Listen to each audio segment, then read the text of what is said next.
เรื่องมนุษย์ชาวบุญเนี่ย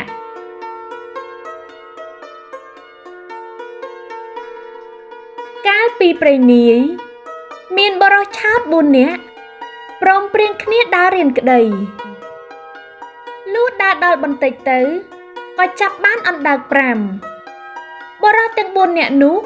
ក៏យកអណ្ដើកនោះមកចែកគ្នាដល់ចែកទៅចែកមកនៅសល់អណ្ដើក1បរិសទាំងអស់នោះមិនសុខចិត្តតែរៀងខ្លួនក៏ចែកម្ដងទៀតចែកទៅចែកមកសល់អណ្ដើក1ដដែលពួកគេមិនដឹងគិតធ្វើដូចម្ដេចបរិសទាំង4នាក់នោះតលកំណត់ក៏អង្គុយមើលមុខគ្នាធ្វើភ្នែកលីងឡង់ក្នុងវេលានោះមានបរិសម្នាក់ទៀតដើរកាត់ទីនោះក៏ប្រទះនឹងមនុស្សទាំង4នាក់គាត់ក៏ឈរមើលគេចែកអណ្ដើកគ្នាហើយបរិសនោះឃើញឆោតដូច្នោះក៏សើចបន្ទាប់មកក៏និយាយនឹងបរិសទាំង4នាក់នោះមើលទៅអ្នកដូចជាមិនសូវប្រសពសោះបរិស4នាក់គ្រាន់តែឮសម្ដីប៉ុណ្ណោះក៏និយាយថាអលោកបើលោកចេះអាណិតមកជួយចែកឲ្យយើងបន្តិចមកបរិសម្នាក់នោះឮដូច្នោះក៏ដើរចូលទៅជិតចាប់យកអណ្ដើក5នោះមកហើយរើសមើលអណ្ដើកណាដែលធំជាងគេយកមកទ្រាប់អង្គុយនៅសល់អណ្ដើក4ចែកឲ្យបរិស4នាក់នោះម្នាក់1បរិសទាំង4នាក់នោះក៏សុខចិត្តរៀងខ្លួនហើយទាំងអស់គ្នានោះសួរថាលោកមើលទៅលោកប្រហែលជាចេះក្តីបរិសនោះឆ្លើយថាត្រូវហើយខ្ញុំចេះបរិសទាំង4នាក់ក៏តបទៅវិញថាអូបើដូច្នោះត្រូវហើយបើលោកចេះក្តីមែនសូមមេត្តាជួយប្រាប់យើងផងព្រោះពួកយើងទាំង4នាក់នេះកំពុងតែដើររករៀនក្តីបរិសនោះឆ្លើយថាបានបើអ្នកចូលចិត្តឲ្យខ្ញុំប្រាប់ត្រូវអ្នកទន្ទិញតាមខ្ញុំបរិសទាំង4នាក់ឆ្លើយថាបានពួកយើងនឹងធ្វើតាមហើយបរិសនោះប្រាប់ឲ្យអ្នកទាំង4នោះទន្ទិញរៀងខ្លួនគឺប្រាប់បរិសទី1ថាទំពក់វាទៅភ្នៅវាជ្រុះបរិសទី2ថាមានប្រឡាយទៅទឹកវាហូរបរិសទី3ថាមានសម្រាមទៅឆ្កែវាជុះបរិសទី4ថាមែនទៅគេថាបរិស4នាក់នោះ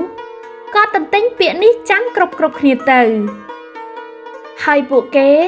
នាំគ្នាទៅឆ្ងាយទៅបានដល់ភូមិមួយនឹងរកផ្ទះសម្បែងសំណាក់ក៏គ្មានលុះបន្តិចទៅក៏បានប្រទះនឹងយាយចាស់មេម៉ាយម្នាក់ហើយក៏និយាយសុំផ្ទះយាយចាស់នោះសំណាក់គាត់ក៏ព្រមឲ្យហើយពួកគេក៏នាំគ្នាសំណាក់នៅផ្ទះយាយនោះទៅ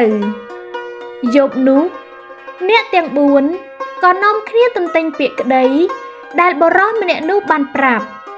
ទន្ទិញមិនឈប់មិនឈរទាល់តែភ្លឺយាយចាស់ខឹងណាស់ព្រឹកឡើងគាត់ទៅប្តឹងមេស្រុកអូលោកមេស្រុកអើយយប់មិញនោះមានបរិស4នាក់មកសុំផ្ទះខ្ញុំសំណាក់បរិសទាំង4នាក់នោះចេះតែនិយាយទន្ទិញទាល់តែភ្លឺតែមិនដឹងជាពាក្យថាដូចម្ដេចទេខ្ញុំស្ដាប់មិនបានសោះខ្ញុំខានដេកវាស់ព្រឹកហេតុដូចនេះខ្ញុំមកប្តឹងលោកសូមលោកហៅមនុស្សទាំង4នាក់នោះមកជំនុំជម្រះឲ្យខ្ញុំផងមេស្រុកបានស្ដាប់ហើយក៏ប្រើអ្នកបម្រើឲ្យទៅហៅបរិសទាំង4នាក់នោះមកហើយលោកមានប្រសាសន៍ថាណែអ្នកទាំង4ហេតុអ្វីបានជាឯងទន្ទិញអ្វីទាល់តែភ្លឺរោគតែយាយចាស់គាត់ដេកពួនមិនបានចុះដែលឯងទន្ទិញនោះតើទន្ទិញពាក្យអ្វីបរិសទាំង4នាក់នោះឆ្លើយថាពួកខ្ញុំទន្ទិញពាក្យក្តីណាលោក មេស្រុកបង្គាប់តទៅទៀតថាអើចូលឯងរកគ្នាសូត្រពាក្យនោះម្ដងម្នាក់ទៅមើលអញនឹងស្ដាប់បរោះទី1ថាទំពក់វាទៅភ្នៅវាជ្រុះបរោះទី2ថាមានប្រឡាយទៅទឹកវាហូរបរោះទី3ថាមានសម្រាមទៅឆ្កែវាជុះបរោះទី4ថាមែនទៅគេថាស្ដាប់ពាក្យនោះហើយមេស្រុកក៏កាត់សេចក្តីថាអញ្ចឹងឯងទាំង4នាក់ត្រូវនៅជាខ្ញុំបម្រើយាយចាស់នេះបរោះអនោះគាត់ទៅធ្វើជាខ្ញុំបម្រើយាយនោះទៅហើយយាយនោះគាត់ប្រើឲ្យធ្វើការសពសារពើរាល់តែថ្ងៃលុះនៅនឹងយាយនោះបាន2-3ខែទៅយាយគាត់ប្រើឲ្យបរោះទាំង4នាក់នោះទៅកាប់ឈើធ្វើទូអ្នកទាំង4នាក់ក៏នាំគ្នាចូលទៅព្រៃធំហើយដើររកឈើណាមានប្រហោងទៅកាប់លុះចូលទៅដល់ក្នុងព្រៃជ្រៅបានប្រទះនឹងឈើធំមួយដើមមានប្រហោងបរោះទាំង4នាក់និយាយគ្នាថាណែពួកយើងរកឈើប្រហោងឃើញហើយយើងនាំគ្នាកាប់ទៅបរោះទាំង4នាក់មូលមិត្តគ្នាក៏កាប់រលំឈើប្រហោងនោះទៅ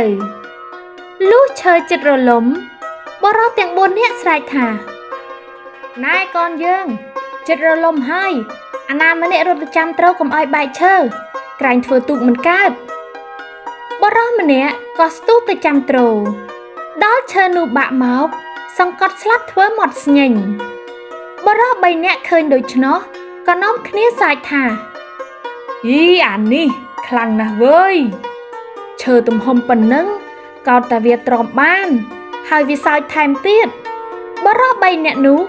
ក៏នាំគ្នាទៅមើលបរោះដែលស្លាប់ដល់យូរពេកក៏ស្រែកហៅថាអានេះឆាប់ឡើងមកនឹងអាលទៅឃ្លានបាយណាស់វើយលុះឃើញនៅស្ងៀមក៏នាំគ្នាដើរចូលទៅមើលកាលដឹងថាបរោះនោះស្លាប់បរោះ3នាក់ភ័យណាស់និយាយគ្នាថាណែវើយវាងាប់បាត់ហើយយើងនៅទីនេះមិនបានទេតែយើងខំនៅមុខជាគេប្តឹងយើងថាវាសម្លាប់វាមិនខានបើដូច្នេះយើងត្រូវនាំគ្នារត់ទៅថាហើយក៏ព្រមព្រៀងគ្នារត់ទៅលុះរត់ដល់ពេលយប់ក៏វង្វេងផ្លូវមិនដឹងជារត់ទៅឯណាក៏ស្រាប់តែវិលវល់ទៅត្រង់កំពង់ផ្ទះយាយនោះហើយនាំគ្នាលួចទូកយាយនោះអុំទៅត្រើយម្ខាងបរោះទាំង3នាក់នោះនាំគ្នាចុះទូកម្នាក់នៅកន្សៃបែរមុខទៅខាងកន្សៃម្នាក់នៅខាងក្បាលបែរមុខទៅខាងក្បាលម្នាក់ទៀតអង្គុយកណ្ដាលបាចទឹកទូក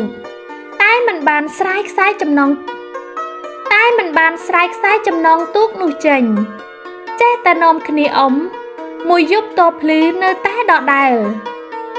លុះភ្លឺស្រាងឡើងយាយចាស់ចុះដងទឹកប្រទះបរោះ3នាក់ហើយស្រែកថាពួកអានេះចង់រត់ទៅណាបរោះ3នាក់នោះក្រឡេកឃើញយាយចាស់ជាចវាយខ្លួនក៏ទល់ប្រាជ្ញាមិនដឹងជារត់ទៅណាក៏ទៅនៅបម្រើយាយចាស់នោះវិញដដែលពាក្យចាស់ពោលថាចេះរបេះក្បាច់